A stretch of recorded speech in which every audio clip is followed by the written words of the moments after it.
Aputure. This is the ultimate David versus Goliath. Can you tell the difference between a $50 lens versus a $15,000 lens? Let's find out. So what's the setup for this video then? Tonight, I'm going to be shooting a kit launch for Birmingham City Football Club. And as such, I've got myself one of these, which is a Zeiss Supreme 40mm T1.5. It's a lens worth £15,000. It's the first time I've used this lens, and also by a long shot the most expensive lens that I've ever used. So I'm pretty buzzing for it. But in this video, what we're going to do is a comparison to see, can you really tell the difference between something which is worth 15 grand versus something which is £50. This is the classic nifty 50 1.8 for a Sony, and what I'm going to do for this test comparison is shoot a few shots, do a little sequence of shots, and obviously this is a 40mm, this is a 50mm, so I will adjust the crop slightly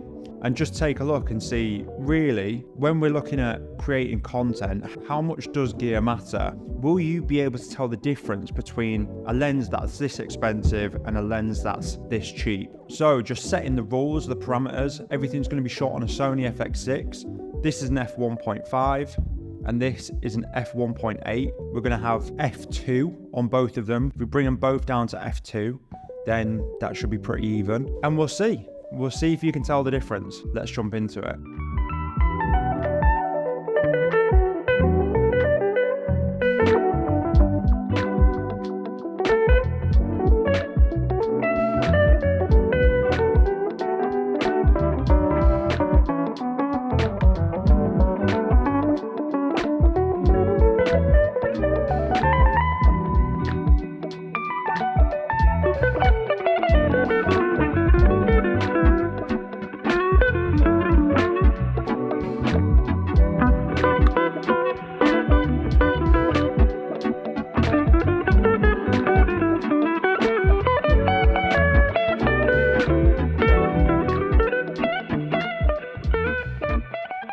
My first impressions are, wow. It's actually really hard, in my opinion, to see a difference between these lenses. To give a bit of a context of the settings, these were all shot in S-Cinetone, 800 ISO, no neutral density filter on them. All these are straight out the camera. There's been no adjustments made to them at all.